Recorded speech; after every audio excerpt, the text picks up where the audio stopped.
오신 우리 흘려보내는 교회 가족들 모두 환영하고 축복합니다. 우리 서로 축복할까요? 환영합니다. 축복합니다. 네, 우리 행사 흘려보내. 감사합니다. 네, 오늘 엄청 긴 본문이었는데 2줄인 청년 읽어주셨는데 너무 귀에 잘 들어온 것 같아요. 그렇죠? 네, 너무 좋았습니다. 고정 낭독자를 지정해서 네, 너무 그러니까요. 목소리가 너무 좋네요. 감사합니다. 자, 우리는 부활 절기를 이제 보내고 있습니다. 이제 우리 예배에 나온 우리 모두에게 산 소망이 되셔서 우리를 부활의 능력으로 이끌어 가시는 주님의 은혜와 평강이 있기를 소망합니다. 지난주 말씀 내용을 이어서 이제 오늘은 가게 됩니다. 예수님이 돌무덤이 열리고 열린 것을 하루에 어느 시간대에 발견을 했지요? 아침. 그렇지. 아침보다 더 이른 새벽에 예수님이 돌무덤에 없다는 사실을 알게 되었어요. 그리고 그것을 목격한 사람들을 통해서 이 소문이 엄청 빠르게 퍼졌어요. 말보다도 빠른 게 뭐예요? 소문. 사람 말이 정말 빠르거든요. 아주 빠른 속도로 퍼졌습니다. 그리고서 오늘 본문의 말씀 장면이 나오는 거예요. 오늘 말씀 장면은 이렇습니다. 어떤 두 사람이 길을 가고 있었어요. 예루살렘에서 어디로 가고 있었다고 했죠? 그렇죠. 엠마오로 가고 있었습니다. 예루살렘과 엠마오 그 사이는 어느 정도 거리였냐면 성경은 25리. 이거는 키로수로 하면 11.1km 정도 되는 거리래요. 그러니까 예루살렘을 떠나서 11km 정도 되는 그 엠마오로 가고 있었습니다. 그리고서 그 두 사람이 대화를 하기 시작하는 거예요. 얘기합니다. 또 여기 그 소문 너도 들었지? 그 예수가 진짜 죽었다가 살아났대. 돌무덤이 비어 있었대. 진짜 부활했나 봐. 부활이 진짜 가능한 거야? 이러면서 막 얘기를 하고 가고 있었겠죠? 근데 그 부활 사건이 일어난 장소는 예루살렘이었습니다. 그런데 이 사람들은 이 놀라운 능력의 이 기적적인 일이 일어난 그 장소를 떠나서 엠마오로 가고 있었다는 거예요. 왜 엠마오로 가고 있었을까요? 엠마오는 어떤 곳이길래 엠마오로 갔을까요? 예루살렘은 분명 메시아가 죽음을 이기고 산 그 장소, 구원의 소망을 주는 곳이었는데 떠나는 거예요. 근데 그들이 품었던 그 소망, 그거는 우리가 잘 알듯이 정치적인 구원, 정치적 메시아를 원했죠. 그래서 엄청나게 부푼 기대가 있었어. 그런데 사람들은 예수의 무엇을 보았어요? 죽음을 보았기 때문이에요.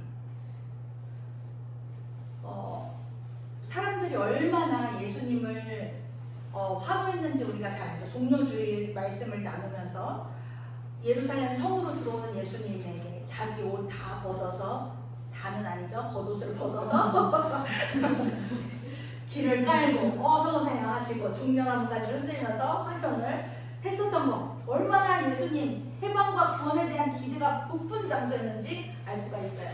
그런데 그 엄청난 기대와 소망과 희망을 가지고서 예루살렘 입성한 예수님을 바라보았고 그들도 들어왔는데 예수님은 죽었어요. 그냥 십자가에서 처절하게 죽었습니다. 그들에게는 소망이 사라져 버린 거죠.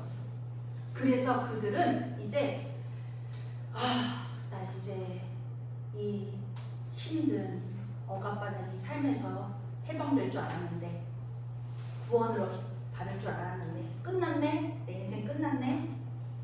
그러면서 다시 일상의 자리로 돌아가는 그 길이 엠마오로 가는 그 길이었다는 거예요. 그들은 일상으로 돌아간 게 아니에요. 어쩌면은 더 큰 희망을 상실한 고통 때문에 더 무거운 발걸음으로 가고 있었던 것입니다. 근데 우리도 이렇게 두 사람과 같은 모습을 보일 때가 있어요. 하나님께서 내가 열심히 교회 다니면 어려움과 문제들을 해결해 주실 것을 기대합니다. 나의 바람을 위해 작심 40일 기도하면 그걸 이루어 주실 것을 기대하면서 신앙생활을 하기도 해요. 예수님을 찾고 부르짖고 환호합니다. 하나님 나 이만큼 했어요. 이제 내 기도 들어주세요. 하나님 나 하나님 믿잖아요. 도와주세요. 라고 하면서 환호하며 주님을 찾습니다. 그런데 잠깐 절망과 기대의 상실과 또 관계의 갈등과 내면의 상처 그리고 고통, 현실의 고통들이 찾아오면 우리는 바로 절망해버리죠. 동굴에 들어가 버려요. 슬퍼하고 우울해하고 하나님 왜 나한테만 이래? 나 나름 열심히 신앙생활 되게 열심히 했는데 나의 모든 것 헌신하면서 주님을 찾아왔는데 왜 나한테만 이래? 하고 원망해버립니다. 그리고 다시 주님에게서 등을 돌려버리는 우리의 모습을 볼 수 있죠. 우리는 이렇게 연약해요. 하나님이 해주면 하나님 복 주셨어 기뻐. 하나님이 조금만 문제와 여러 가지 힘듦을 주면 나한테만 이래 이러면서 이렇게 하나님을 또 등지게 되는 그런 연약한 우리 모습입니다. 그런데 우리는 이렇게 연약한데 예수님은 어떤 분인지 아시나요? 15절 말씀에 보면 그들이 이야기하며 토론하고 있는데 예수께서 가까이 가셔서 그들과 함께 걸으셨다.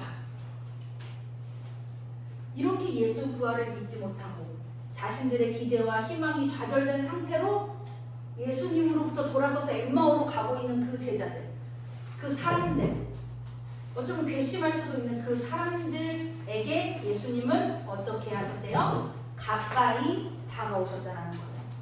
평상시보다 더 가까이 그들에게 다가오셨다는 겁니다. 그리고 그들과 함께 그렇지 걷고 계셨다는 거예요. 여러분이 믿든 안 믿든 예수님은, 하나님은, 성령님은 이런 분이시다는 거예요. 우리가 내 기대, 내 희망대로 예수님 믿고 나의 바람대로 희망을 품고 믿음에 대한 그런 기대들을 가지고 살아가다가 또 고비 앞에서, 위기 앞에서, 시험 앞에서, 문제 앞에서 넘어지고 하나님 왜 나한테만 그래? 나한테만 왜 이렇게 힘들고 연타로 막 줘? 이것만큼은 피해달라고 했는데 왜 이 고통을 또 주는 거야? 이것도 안 해줘! 라고 하나님으로부터 얼굴을 돌릴지라도 우리 주님은 우리와 함께 가까이에 오셔서 우리와 함께 걸어가고 계신 분이신 줄 믿으시기 바랍니다. 사람은요, 너한테 실망했어. 나 이제 너랑 친하게 안 지내는데 너 어떻게 나한테 그럴 수 있냐? 우리가 지내는 시간이 있는데 이렇게 하면서 표현을 하면 사실 사람은 어때요? 상처받아서 이제 쟤랑은 조금 거리를 둬야겠다 이런 마음을 가져요. 상대방이 미안해요, 죄송해요, 사과를 해도 상처가 회복되지 않죠. 얼마 전에 제 딸이 저희 아버지한테 할아버지 옆에 앉기 싫어요 라고 그래가지고 할아버지가 삐졌어요. 그래가지고 할아버지는 이제 그렇게 표현하는 거에 대한 교육을 하기 위해서 끝까지 삐져 계셨지만 삐진 건 아니죠 이제. 그리고서 이제 그 딸 중에 한 명 가서 할아버지 죄송해요 라고 사과를 했어요. 할아버지는 받아줬겠죠? 근데 할아버지 마음이 온전히 예뻐졌을까요? 조금 상처받아요. 쟤는 왜 날 싫어하지? 상처받았을 거예요. 사람은 이래요. 누군가 나한테 상처를 주면 그 상처가 쉽사리 해결되지 않고 조금 아파져 있다라는 거예요. 그런데 우리 주님은, 우리 하나님은 우리에게 이용을 당하시더라도, 외면을 당하시더라도, 무시를 당하시더라도 떠나지 않으시고 오히려 더 가까이 우리에게 오신다는 겁니다. 어떤 일이 있어도 우리를 떠나지 않으시고 포기하지 않고 끝까지 사랑하는 우리 하나님만을 바라보는, 우리 흘려보내는 모든 가족들이 되기를 소망합니다. 그런데 놀라운 것은요, 예수님이 우리에게 가까이 오셨어요. 사람들에게 가까이 가셨는데 그 가까이 가면은 이렇게 알잖아요. 서로가 느껴지잖아요. 근데 이 사람들은 어땠어? 가까이 오신 예수님을 느꼈어요? 알아봤어요? 못 알아봤어요? 못 알아봤어요. 왜 못 알아봤을까요? 평상시 이 정도 걸렸는데 예수님이 더 가까이 갔단 말이야. 근데 왜 못 알아봤냐라는 거예요. 왜 못 알아봤어요? 귀신이라서. 귀신이. 이런 거 와가지고 못 알아본 거예요? 왜 못 알아봤는지 16절을 보면은 알 수 있어요. 우리 주머니가 읽어볼까요? 16절. 그러나 그들은 눈이 가려져서 예수를 알아보지 못했다. 왜 못 알아봤다고요? 가려졌으면 어떻게 길을 걸어가고 있겠어? 그 눈이 가려졌다는 뜻일까요? 아니요. 그 뜻이 아니에요. 근데 눈이 가려져서 예수를 보지 못했다고 해요. 근데 눈이 가려졌다는 거 이거 무슨 뜻일까요? 17절 우리 주원이가 한번 더 읽어주세요. 예수께서 그들에게 물으셨다. 당신들이 걸으면서 서로 주고받는 이 말들은 무슨 이야기입니까? 그들은 침통한 표정을 지으며 걸음을 멈추었다. 자, 눈이 가려졌다는 거는 어떤 거냐? 우리가 읽은 거에서는 침통한 표정을 지었다라고 되어 있고요. 우리 보편적인 기록 예정에서는 슬픈 빛을 띠고 걸었대요. 그리고 헬라어 뜻, 원어의 뜻은 우울한, 슬픈 안색 이런 뜻이라고 기록되어 있어요. 그러니까 그들은 지금 어떤 상태였어요? 우울해, 슬퍼. 그러니까 슬픔과 우울에 빠져 있다는 거예요. 실제적인 육체의 눈이 아니라 내면의 눈이 가려워져 있었다는 거예요. 뭘로? 예수 그리스도를 잃어버린 나의 희망이 좌절되는 것 때문에 우울하고 슬펐다는 거예요. 자신들이 머릿속으로 사고로는 이해가 되지 않아요. 지금 분명히 우리를 구원해줄 메시아가 왔고 나는 이제 해방이 되어야 되는데 구원을 받아야 되는데 모든 게 다 잃어버렸다는 거예요. 고통스럽겠죠? 이제 모든 게 해결되고 평통하고 행복한 삶을 살 거야 라는 것을 기대를 했을 텐데 예수님은 십자가에 죽어버렸어요. 와, 봉진 거야. 이거는 있을 수 없는 일이야. 절망스러웠어요. 이제 어떡해? 기대했는데 다 모든 게 무너진 거야. 그래서 그들은 슬픔과 우울의 것으로 다 모든 것이 가리워졌어요. 그래서 예수님 알아보지 못했다는 거예요. 근데 우리도 이러한 상실감과 허탈함을 겪을 때가 있어요. 열심히 일해서 열심히 가족들을 위해서 일을 하고 몇 년 뒤에는 1년에 50만 원씩 모으면 뭐 5년 뒤에 250, 아니 좀 모자른데 잠깐 1년에 100만 원씩 모으면 뭐 이렇게 모아서 여행도 가고 싶고 집도 장만하고 싶고 우리 새끼들 학교 갈 때 학교도 보태주고 싶고 해외여행 같이 다니고 싶고 이렇게 열심히 하려고 뭔가 계획을 세우고 막 해요. 그런데 갑자기 누군가 가족 중에 누가 아파, 누가 사고를 당해. 예기치 못한 일들 때문에 그 모든 게 다 날아가 버리는 거예요. 그러면 삶이 무너지겠죠. 희망을 다 잃어버리겠죠. 절망이 올 거예요. 그때 와, 나 이제 가족들과 행복하게 살 수 있는데 그 같이 놀러 가고자 했던 거기 이제 갈 수 있는데 이제 한 달 남았어, 2달 남았어 기대 찼는데 갑자기 몇 천만 원이 날아가고 모든 걸 다 잃어버리는 그 상황이 오면 정말 허탈할 것 같아요. 슬프고 그리고 와, 이거 뭐냐? 뭐 때문에 이런 일이 일어났냐? 해석도 안 돼. 하나님 어떻게 일어나요? 그러면 이제 또 동굴에 들어가고 고통 가운데 또 우리가 빠지게 된다는 거. 주중에 제 친구도 통화를 했는데 친구가 펑펑 울었어요. 아버지 일로 인해서 아버지가 어떤 사고가 있었는데 그 사고가 1, 2년 안에 똑같은 사고가 3번이나 났어요. 그러면서 몇 천만 원이 계속 그냥 나가는 거예요. 그 친구는 아무리 돈을 벌어도 어떻게 해요? 그 돈을 자기가 다 보태드려야 되니까 그냥 밑빠진 독에 물 붓기를 하고 있는 거예요. 그러면서 통화하는데 이래요. 하나님은 나 요즘 오히려 더 기도를 하고 있는데 왜 이러시는 거야? 나 미워하는 거 아니야? 하나님 진짜 너무하다. 이해할 수 없다. 라고 펑펑 울면서 이야기를 했어요. 우리 삶은 다 그래요. 슬프고 아프고 고통스러운 일을 겪으며 살아갑니다. 그리고 더 나아가서 우리는 우리의 생각으로는 이해할 수 없는 일들을 겪게 돼요. 그런데 그때 내 감정, 내 상황에만 매몰돼 있으면 이 사람들이 가까이 오신 예수님을 알아보지 못한 것처럼 슬픔과 아픔과 상처 때문에 예수님을 바라보지 못하게 된다는 거예요. 여기에 모두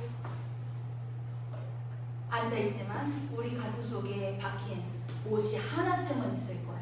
아니, 하나는 너무 적죠? 우리가 몇 년을 살았는데 하나밖에 없겠어요.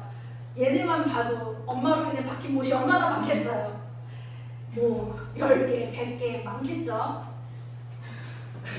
그 못들이 있어요. 그런데 우리가 이 박힌 못들 때문에 이 상처 때문에 늘 아파하고 아픔에 있으면 하나님을 바로 보지 못한다라는 거예요. 가까이 오히려 우리가 고통 가운데 있을 때 하나님은 더 가까이 오시는데 예수님을 바라보지 못하게 된다는 거예요. 근데 하나님과의 관계뿐만 아니라 사람들과의 관계도 건강하지 못하게 된다는 거예요. 내가 뭔가 상처가 있으면, 내 마음에 슬픔과 우울에 갇혀 있으면 내 본연의 모습을 표현하지 못해요. 이렇게 하면 그때도 나 상처 받았었지. 건강하지 못하게.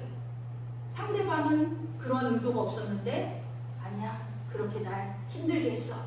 다르게 상황을 해석한다던가, 나의 약함을 드러내기 싫어서 강한 척 한다던가. 하나님과의 관계가 무너지는 사람은 사람들과의 관계도 무너져 가게 됩니다. 이런 미성숙은요, 하나님을 보지 못하게 만드는 장애물이 된다는 거예요. 근데 이 모든 것을 회복시킬 수 있는 분이 계십니다. 우리 주님이시다라는 거예요. 이 시간에 우리 안에 있는 상처와 아픔과 우울과 슬픔과 모든 것들이 우리 예수 그리스도를 통해서 사람들과의 관계도 회복시키시고 하나님과의 관계도 회복되어질 수 있는 귀한 은혜가 있기를 소망합니다. 근데 우리의 눈이 가려워졌잖아요. 이걸로 끝나면 뭐 예수 그리스도가 소망인가요? 그냥 죽음으로 끝난 건지. 이 눈이 밝아지게 되는 순간이 우리에게 찾아옵니다. 그때가 언제일까요? 30절 말씀을 주원이가 읽어주겠습니다. 가려워진 눈이 밝아지게 되는 순간. 그리고 그들과 함께 음식을 잡수시려고 앉으셨을 때 예수께서 빵을 들어서 축복하시고 떼어서 그들에게 주셨다. 아멘. 우리의 눈이 밝아지는 그 순간이 언제냐면 언제예요? 60살.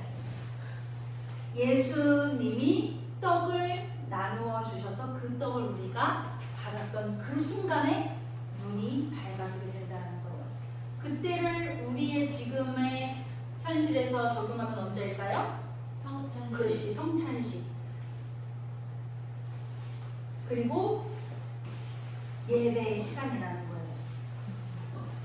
네, 성찬을 저도 너무 하고 싶은데 못해서 안타깝지만, 네. 예배의 자리는요, 우리가 그냥 습관적으로 오는 그런 자리가 아니에요. 정말 예배의 자리는 우리의 상처와 아픔과 분노, 고통을 가리워져 주님을 바라보지 못하는 상태가 다시 밝게 되는 그런 자리입니다. 그러니까 예배는 소홀히 가벼이 여기면 안 되는 자리라는 거예요. 지금 우리의 모든 것이 지금 완성되지 못하고 부족한 모습으로 모여지고 있다라고 할지라도 예배에 가는 우리의 발걸음, 우리의 마음가짐은 굉장히 소중히 여겨야 되는 자리라는 거예요. 이 예배 시간을 통해서 우리가 새 힘을 얻어서 다시 세상 가운데 살아갈 수 있는 생명이 공급되는 자리이기 때문입니다. 예배를 소중히 여기는 우리가 되었으면 좋겠습니다. 저도 마찬가지고 우리 모두가 다 소중히 여기기를 소망합니다. 그리고 또 떡을 떼는 자리가 성찬뿐만이 아니에요. 또 다른 자리에서 떡을 떼는 자리가 있어요. 언제일까요? 기도. 아니야. 실제로 예수님이 떡을 뗐던 적이 언제 있죠? 밥을 언제 먹었어요? 밥을 사람들이랑. 최후의 만찬. 그렇지, 맞아요. 예수님 돌아가시기 전에 마지막에 제자들을 모아놓고 마지막에 식사를 나누었을 때 그때 떡을 떼셨어요. 잡히시기 전날 밤에. 근데 그 떡을 뗐던 그 최후의 만찬 자리에서 핵심 메시지가 뭐였어요? 떡도 뗐고요. 그때 제자들을 발주시켜주셨죠. 그 모든 것은 하나로 볼 수 있어요. 떡을 떼주신 이유가 뭐예요? 구원. 내가 너희를 용서를 더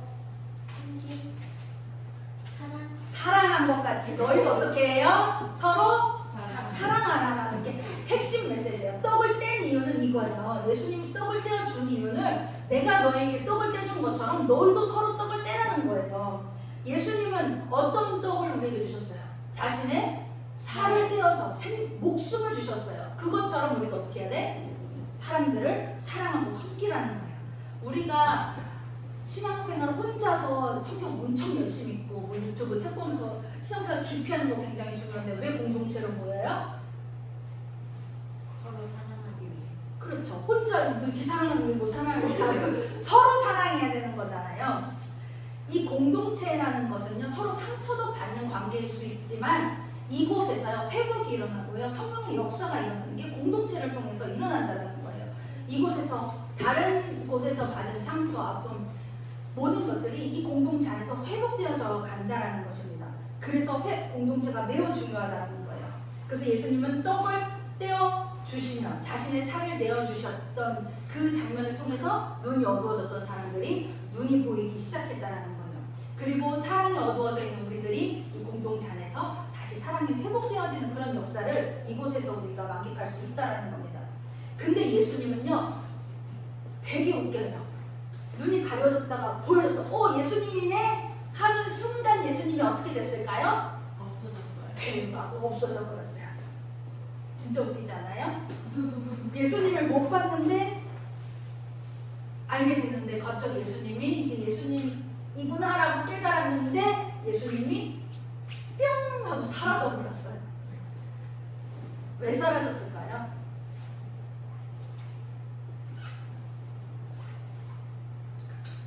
더 보고 싶게 만들자. 막 애타게 하려고 그런 거예요. 이제 보이는 나를 쫓지 말고 너희 삶 속에서 나를 드러내라는 거예요. 보이는 것으로 믿는 것이 아닌 보이지 않아도 믿을 수 있는 믿음을 이제 너희들에게 요구하시는 거예요. 그동안에는 보이는 것에 좌우됐던 삶이었어요. 보이는 것 때문에 예수님을 환호했고요. 보이는 것으로 인해서 절망과 상실을 겪었습니다. 그런데 이제는 너희가 보이는 것에 흔들리지 말고 보이지 않는 믿음을 가지고 나아가라고 말씀을 하시는 거예요. 이제는 예배를 통해서 떡을 떼면서 하나님을 새기고 공동체 속에서 함께 떡을 떼며 서로 살리고 성령으로 하나 되라고 이제 예수님은 사라지고 그 안에 성령으로 가득 채워주셨다는 겁니다. 예수님이 떡을 나누는 자리에서는요 많은 사람들이 배불렀어요. 배고프지 않았습니다. 그리고 예수님이 제자들에게 떡을 떼어주고 자신이 살이 되어서 떡이 되어서 우리를 살려줬다라는 겁니다. 서로를 살리고 생명을 살리는 성령으로 하나 된 공동체에는요 놀라운 성령의 역사가 일어납니다. 다시 서로를 살리고요 생명을 살리고 성령으로 하나 된 공동체는 어떤 일이 일어나요? 성령의 역사가 일어나게 된다는 겁니다. 그리고 말씀이 흘러가는 것이 아니라 그 말씀이 우리 삶을 변화시키고요 말씀으로 인해서 가슴이 뜨거워지게 되는 겁니다. 그게 성령이 임한 공동체의 특징이에요. 그리고 그 뜨거움은 우리 안의 뜨거움으로 국한되지 않고 세상으로 펼쳐나갈 수밖에 없게 되는 거죠. 우리 이 뜨거움이 이 하나님을 향한 간절하고 뜨거운 이 역사가 우리 흘려보내는 교회에 있기를 소망합니다. 아멘. 말씀이 새로워지고 말씀이 우리 삶을 바꾸고 성령님이 우리를 이끌어 가시는 그 귀한 역사가 우리에게 있기를 소망합니다. 우리 마무리하겠습니다. 네, 마무리가 제일 좋죠? 네. 자, 두 사람이 어디로 걸어갔어요? 아까 엠마오로 걸어갔습니다. 그들은 절망 속에 떠났지만 그 길에서 주님을 만나서 다시 예루살렘으로 돌아갔습니다. 다시 그 생생한 산 소망이 있는 그 자리로 돌아갔다는 거예요. 이제 우리는 보이는 것에 흔들리는 삶이 아니라 보이지 않아도 주님을 신뢰하는 믿음으로 살아가야 합니다.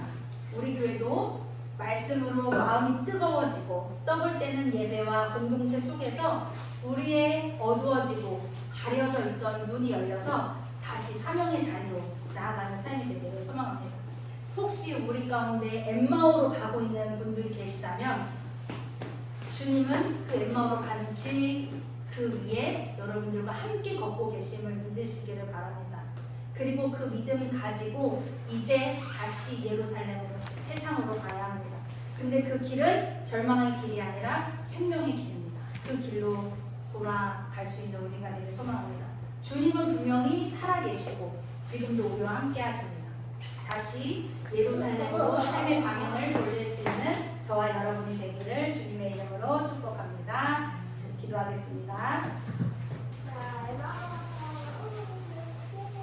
살아계신 하나님, 절망 속에서 엠마오를 향하던 우리의 발걸음을 아시는 주님, 보이지 않아도 우리 곁에 오셔서 함께 걸어주시는 은혜에 감사드립니다. 말씀으로 우리의 굳어진 마음을 뜨겁게 하시고 주님을 바라보게 하옵소서. 보이는 상황이 아니라 보이지 않는 주님을 신뢰하는 믿음을 우리에게 주시고 우리의 삶을 통해 생명이 흘러가게 하시고 서로를 살리는 공동체로 세워주시옵소서. 예수 그리스도의 이름으로 기도드립니다. 아멘.